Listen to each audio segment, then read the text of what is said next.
ಸಂಜಯ ಉವಾಚ ದೃಷ್ಟಾತು ಪಾಂಡವನಿಕಂ ಯೂಢಂ ದುರ್ಯೋಧನಸ್ತದಾ ಆಚಾರ್ಯಮುಪಸಂಗಮ್ಯ ರಾಜ ವಚನಮಬ್ರವೀತ್. ವಿವರಣೆ. ಸಂಜಯನು ಹೇಳಿದನು.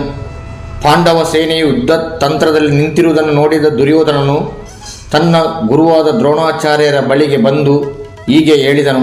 ಭಗವದ್ಗೀತೆಯ ಪ್ರಾರಂಭದಲ್ಲಿ ಕುರುಕ್ಷೇತ್ರದ ಯುದ್ಧದಲ್ಲಿ ಧೃತರಾಷ್ಟ್ರನು ತನ್ನ ಮಿತ್ರ ಸಂಜಯನಿಗೆ ಯುದ್ಧದ ವಿವರಗಳನ್ನು ಕೇಳುತ್ತಾನೆ.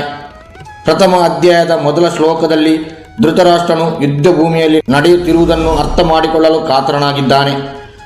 ಸಂಜಯನು ಧೃತರಾಷ್ಟ್ರನಿಗೆ ಯುದ್ಧ ಭೂಮಿಯ ಸನ್ನಿವೇಶವನ್ನು ವಿವರಿಸುತ್ತಿರುವವನಾಗಿದ್ದಾನೆ. ವ್ಯಾಸ ಮಹರ್ಷಿಯಿಂದ ದಿವ್ಯ ದೃಷ್ಟಿಯನ್ನು ಪಡೆದಿರುವ ಸಂಜಯನು ಯುದ್ಧದ ಸರ್ವ ಸ್ಥಿತಿಯನ್ನು ತನ್ನ ರಾಜನಿಗೆ ವಿವರಿಸುತ್ತಿದ್ದಾನೆ.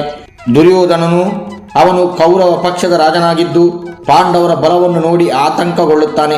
ಬುದ್ಧಿವಂತ ಮತ್ತು ಸ್ಥಿರತೆಯನ್ನು ಹೊಂದಿದ್ದರೂ ದುಶ್ಯಾಸನ ಮತ್ತು ಶಕುನಿಯ ಪ್ರಭಾವದಿಂದ ಅವನ ನಿರ್ಧಾರಗಳು ಅನ್ಯಾಯದ ಮಾರ್ಗದತ್ತ ಸಾಗುತ್ತವೆ. ದ್ರೋಣಾಚಾರ್ಯರು ದುರ್ಯೋಧನನ ಗುರು ಮತ್ತು ಕೌರವ ಹಾಗೂ ಪಾಂಡವ ಎರಡೂ ಪಕ್ಷಗಳಿಗೆ ಯುದ್ಧ ಕೌಶಲ್ಯವನ್ನು ಕಲಿಸಿದವರು. ಈ ಶ್ಲೋಕದ ಸಾರಾಂಶ. ಈ ಶ್ಲೋಕದಲ್ಲಿ ಪಾಂಡವರ ಸೈನ್ಯವನ್ನು ಭಯಮಿಶ್ರಿತದಿಂದ ನೋಡುವ ದುರ್ಯೋಧನನು ತನ್ನ ಗುರು ದ್ರೋಣಾಚಾರ್ಯರ ಬಳಿಗೆ ಹೋಗಿ ತನ್ನ ಭಾವನೆಗಳನ್ನು ಹಂಚಿಕೊಳ್ಳಲು ಪ್ರಾರಂಭಿಸುತ್ತಾನೆ. ಪಾಂಡವರ ಸೈನ್ಯದಲ್ಲಿ ಕಂಡ ಬಲ ಮತ್ತು ಸೈನಿಕರ ಶಕ್ತಿಯಿಂದ ಅವನು ತೀವ್ರ ಆತಂಕದಿಂದ ತನ್ನ ತಾಳ್ಮೆಯನ್ನು ಕಳೆದುಕೊಳ್ಳುತ್ತಾನೆ. ದುರ್ಯೋಧನನ ಹೃದಯದಲ್ಲಿ ಪಾಂಡವರ ಸೈನ್ಯವನ್ನು ನೋಡಿದ ಮೇಲೆ ಒಂದು ಅತಂತ್ರ ಸ್ಥಿತಿಯ ಭಾವನೆ ಮೂಡುತ್ತದೆ. ಇದರಿಂದ ತಿಳಿಯುವಂಥದ್ದು ಅವನ ಗರ್ವ ಮತ್ತು ದುರಹಂಕಾರದಿಂದ ಮಾತ್ರವಲ್ಲ, ಅವನ ಹಿಂಸಾತ್ಮಕ ಚಿಂತನೆಗಳಿಂದ ತನ್ನ ಧರ್ಮ ಮತ್ತು ಶಕ್ತಿಯನ್ನು ದುರ್ಬಳಕೆ ಮಾಡಿಕೊಳ್ಳುತ್ತಿರುವವನು ಎಂಬುದನ್ನು. ಈ ಶ್ಲೋಕವು ಯುದ್ಧ ಭೂಮಿಯಲ್ಲಿ ನಡೆಯುತ್ತಿರುವ ಮೊದಲ ಉದ್ದೀಪನೆಯನ್ನು ತೋರಿಸುತ್ತದೆ. ದುರ್ಯೋಧನನು ತಾತ್ಕಾಲಿಕವಾಗಿ ಪಾಂಡವರ ಬಲದಿಂದ ತಡೆಯಲ್ಪಟ್ಟರೂ ಅವನ ನಿರ್ಧಾರಗಳು ಮತ್ತು ಸಂವೇದನೆಗಳು ತನ್ನ ಪ್ರತಿಸ್ಪರ್ಧಿಗಳನ್ನು ಬಲಹೀನಗೊಳಿಸಲು ಮಾತ್ರ ಪ್ರೇರೇಪಿಸುತ್ತವೆ. ಪ್ರಥಮ ಅಧ್ಯಾಯದ 3ನೇ ಶ್ಲೋಕವನ್ನು ನಿಮಗೆ ತಿಳಿಸುವ ಮೊದಲು ನಿಮ್ಮಲ್ಲಿ ನನ್ನದೊಂದು ವಿನಂತಿ. ನನ್ನ ಈ ಜೈ ಕೇಸರಿ ಯೂಟ್ಯೂಬ್ ಚಾನಲ್ ಅನ್ನು ಸಬ್ಸ್ಕ್ರೈಬ್ ಮಾಡಿ ನನಗೆ ಪ್ರೋತ್ಸಾಹ ನೀಡಿ. ಈ ಶ್ಲೋಕಕ್ಕೊಂದು ಲೈಕ್ ಕೊಡಿ. ಶ್ಲೋಕ 3. ಪಶ್ಚಾತ್ತಂ ಪಾಂಡುಪುತ್ರನಾಮಾಚಾರ್ಯ ಮಹಾತಿಂ ಚಮೂಂ ಯೂಢಂ ದ್ರುಪದ ಪುತ್ರೇಣ ತವ ಶಿಷ್ಯನ ಧೀಮಥ. ಇದರ ವಿವರಣೆ ಈ ರೀತಿಯಾಗಿದೆ.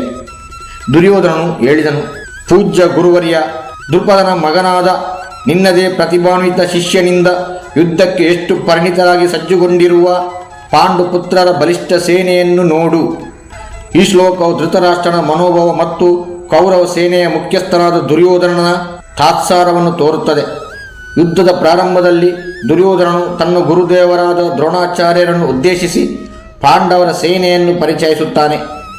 ಅವನು ಪಾಂಡವರ ಸೇನೆಯನ್ನು ಹೇಗೆ ವೇದಾಂತವಾಗಿದೆ ಮತ್ತು ಬುದ್ಧಿವಂತ ದುಷ್ಟುಘ್ನನ ಮೂಲಕ ವಿನ್ಯಾಸವಾಗಿದೆ ಎಂಬುದನ್ನು ಗುರುದೇವನಿಗೆ ತೋರಿಸುತ್ತಾನೆ. ಈ ಶ್ಲೋಕದಲ್ಲಿ ದುರ್ಯೋಧನನ ಮಾತುಗಳಿಂದಲೇ ಆತ ಆತಂಕ ಮತ್ತು ಭಯವನ್ನು ವ್ಯಕ್ತಪಡಿಸುತ್ತಿದ್ದಾನೆ. ತನ್ನ ತಪಸ್ವಿಯಾದ ಗುರುದೇವರಿಗೆ ಪಾಂಡವರ ಸೇನೆಯ ಶಕ್ತಿಯ ಬಗ್ಗೆ ಹೇಳುವ ಮೂಲಕ ತನ್ನ ಆಂತರಿಕ ಸ್ಥಿತಿ ಮತ್ತು ಅವನ ಮನೋಭಾವವು ಸ್ಪಷ್ಟವಾಗುತ್ತದೆ. ಈ ಶ್ಲೋಕದ ಮೂಲಕ ಶ್ರೀಮದ್ಭಗವದ್ಗೀತೆಯ ಪ್ರವೇಶಿಕೆಯಲ್ಲಿ ನಿಮಗೆ ಯುದ್ಧದ ತೀವ್ರತೆ ಮತ್ತು ಮನೋವಿಕಾಸದ ಸನ್ನಿವೇಶವನ್ನು ಪರಿಚಯ ಮಾಡಿಕೊಡುತ್ತದೆ. ದುರ್ಯೋಧನನು ಮಹಾಭಾರತದ ಮಹಾನ್ ಪಾತ್ರಗಳಲ್ಲಿ ಒಬ್ಬನಾಗಿದ್ದು ಕೌರವ ರಾಣಿ ಗಾಂಧಾರಿಯ ಮತ್ತು ಧೃತರಾಷ್ಟ್ರನ ಅವನ ನಿಜವಾದ ಹೆಸರು ಸುಯೋಧನ ಎಂದಾಗಿದ್ದು ಅವನು ನಂತರ ದುರ್ಯೋಧನ ಎಂದೇ ಪ್ರಸಿದ್ಧನಾದನು. ಪಾಂಡವರು ಮತ್ತು ಕೌರವರು ಅಜ್ಜನಾದ ಭೀಷ್ಮನೊಂದಿಗೆ ಹಸ್ತಿನಾಪುರದಲ್ಲಿ ಬೆಳೆದರೂ ಆದರೆ ತಾವು ರಾಜ ಪದವಿಗೆ ಯೋಗ್ಯರು ಎಂಬ ದುರ್ಯೋಧನನ ಅಹಂಕಾರ ಮತ್ತು ಪಾಂಡವರ ಮೇಲಿನ ದ್ವೇಷದಿಂದ ಅವನ ಹಾದಿಯು ಶತ್ರುತತೆಯತ್ತ ಮುನ್ನಡೆಯಿತು. ದುರ್ಯೋಧನನ ಮುಖ್ಯ ಲಕ್ಷಣವೆಂದರೆ ಅವನ ಅತಿಯಾದ ಅಹಂಕಾರ, ಪಾಂಡವರ ಮೇಲಿನ ಅಸೂಯೆ ಮತ್ತು ತನ್ನ ಬಾಹುಬಲದ ಮೇಲಿನ ದರ್ಪ.